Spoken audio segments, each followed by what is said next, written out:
Muy bien. Entonces estamos jóvenes en la segunda parte de nuestra clase de Historia de Guatemala. Estamos específicamente en el segundo bloque. Me informan, me avisan si pueden ver ahí la presentación. ¿Sí? Sí, Sí, Sí se sí, puede. sí podemos ver. Vale. En la primera parte de la sesión platicamos algo sobre lo que es el régimen conservador, ¿verdad? aspectos La, negativos nos quedamos. ajá, ajá. Hablamos sobre el régimen conservador y hablamos ahí sobre las fechas, ¿verdad? Ustedes, los motivos de la instalación de ese sistema. Hablamos sobre algunos logros del régimen conservador y nos habíamos quedado Como clases, ¿no?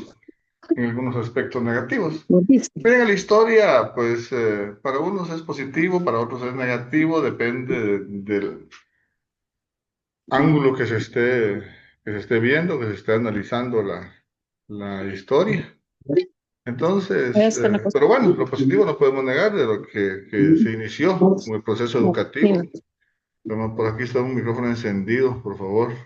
Hay que tener cuidado ahí con eso, ¿verdad? Entonces, voy a tomar una fotografía por acá, ustedes. Para ver cómo están hacer esto. Ahí, ya. Entonces, también podemos hablar de algunos aspectos que se consideran negativos, ¿verdad? Entonces hablábamos de ahí de Rafael Carrera, sobre todo que fue el que lideró pues esta era conservadora para ustedes. Entonces hablábamos ahí que al autoproclamarse fundador de la nueva república en 1847, comenzó, dice, a perder prestigio frente a la población. Por esta razón, en 1848 renunció a su puesto a nivel, como quien dice, centroamericano. ¿A usted? Ha sido cuestionado por la historia liberal, considerándolo como un gobernante que retrasó el desarrollo de Guatemala y que contribuyó a la desintegración de la Federación Centroamericana. Firmó el Tratado del 30 de abril de 1859 con el gobierno británico, donde se dio el territorio de Belice. Eso pues es un aspecto, sé que se puede considerar puramente negativo para ustedes. Entonces, aquí hablamos un poco sobre lo que es sobre la relación entre iglesia y Estado. Entonces vamos a pedirle a Elmer Iván Pérez que nos lea esa diapositiva, por favor.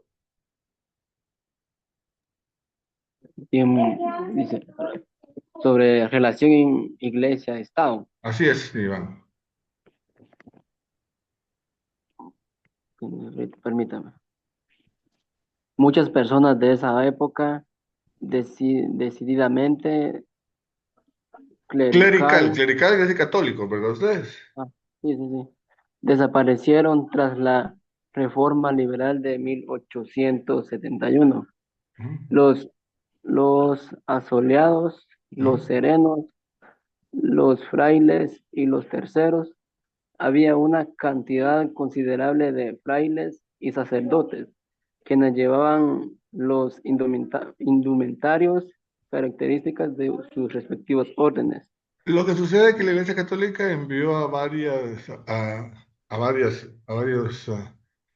prelados, se puede decir, para ustedes, y cada quien pues tenía bueno, su religión era puramente católica, pero pues tenían sus líneas, como dicen los franciscanos, los betlemitas, los recoletos, los mercedarios, todos ellos tenían sus propias, todos eran frailes, ¿va? Ustedes, por ejemplo, los betlemitas eran frailes descalzos, con largas barbas y vestido burdo, o sea que se vestían así con su sotana, ¿va? Ustedes. Miren los franciscanos, ellos usaban en aquel tiempo hábitos azules, ahora como que utilizan hábitos cafés, ¿va? Ustedes. Los franciscanos es una Es un ala de la religión católica que fundó San Francisco de Asís. Señor, hazme instrumento de tu paz, donde haya odio, siempre yo amor, donde haya injuria, perdón, donde haya duda, fe, donde haya desaliento, esperanza, y donde haya sombra, luz, decía él, donde haya tristeza, alegría, y donde haya soberbia, humildad. Entonces, esos franciscanos, pues ellos hacían votos de pobreza y de castidad, ¿verdad? Los recolectos eran con hábitos grises y rojos, los mercedarios usaban un hábito blanco, los jesuitas un hábito negro y olorosos a rapé o, o rosadas. Los dominicos, su hábito era blanco y negro, de dos colores, ¿verdad? Entonces, miren que las órdenes monásticas ya no eran tan poderosas como lo habían sido antes de la expulsión en 1829, pues habían perdido muchas de sus prioridades, de sus propiedades, haciendas, ingenios y trapiches, cuando Morazán los expulsó de Centroamérica. La Iglesia Católica tenía muchas propiedades antes, grandes propiedades, ¿verdad? Además, dice, del arzobispo Francisco de Paula, García y Peláez, habían otros 4 o 5 obispos que habitaban la capital, vestidos de seda morada, con sus sombreros en forma de teja,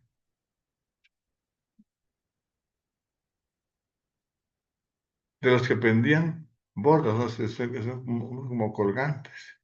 Iban siempre acompañados por 2 o 3 jóvenes imberbes, o sea, sin barba, vestidos de trajes color telar, y la multitud, al verlos, se arrodillaba frente a ellos. Les besaba la mano, aún todavía algunos lo hacen, ya que eran objeto de veneración y de culto. La gente antes pues les rendía mucho culto, muchos honores a este tipo de personas. Entonces, contradicciones y causas de su caída.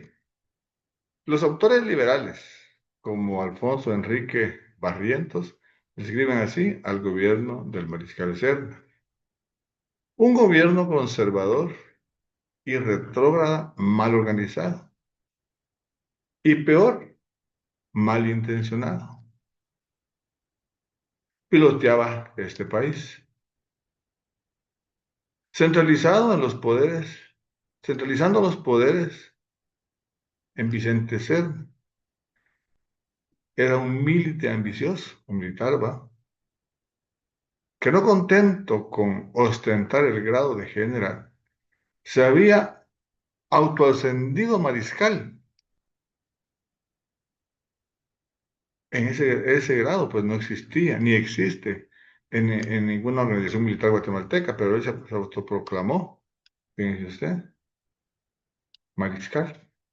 El mariscal se decía presidente de la República, pero en realidad era el capataz de un pueblo que estaba oprimido y vejado. Vejámenes quiere decir que le hacen mucho daño y la gente no dice nada. Un pueblo adulador y cobarde que no se hacía, que no se hacía responsable de sus hechos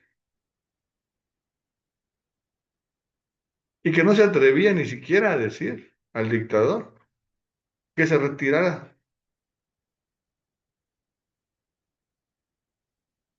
¿verdad? Ni mucho menos amenazaban con ninguna revolución. El pueblo era un pueblo sumiso, era en ese tiempo, en la época liberal, el pueblo era de tipo sumiso, oprimido, temeroso. La gente pues quería vivir y no se metía pues a problemas, era conformista. Y por lo tanto, pues los gobernantes pues hacían de nuestro pueblo lo que querían y así que quede grabado, pues así sigue siendo, ¿va? Ustedes. Entonces, por ahí está la presentación. Ustedes tienen que trabajar un foro que está ahí en su plataforma. No sé si ya ustedes vieron su foro.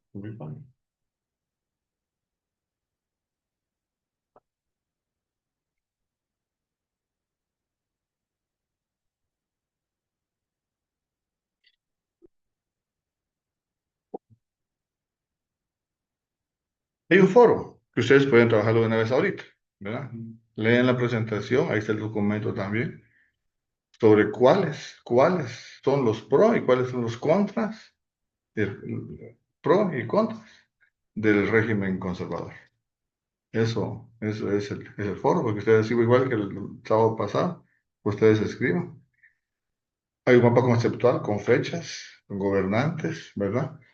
Eventos sucedidos, logros, fracasos. Ustedes pueden hacer su mapita conceptual, ¿verdad? Y hay una pues evaluación de calificación inmediata. O sea, si pues hay tareas que no las han subido todavía, algunos, y hagan hoy, porque eso sí les va a bajar puntos el tiempo que se atrasen ustedes en subir sus tareas. Toda de mi parte, pues digo que por aquí vamos a irnos quedando. Yo me quedo aquí pendiente, cualquier duda que ustedes tengan, entren, firmen su asistencia, marquen su asistencia y, y hagan sus trabajos y los suben a donde corresponde. ¿Está bien? La asistencia es en la plataforma. Así es, en la plataforma. Ahí está. Se me cuidan mucho. Pasen feliz fin de semana y el sábado nos vemos presencialmente. ¿Está bien? Buenas tardes, Lee. La orden. Gracias, Yo les Lee. voy a subir la grabación. Feliz Ah, pues, tarde. igualmente, jóvenes, se me cuidan.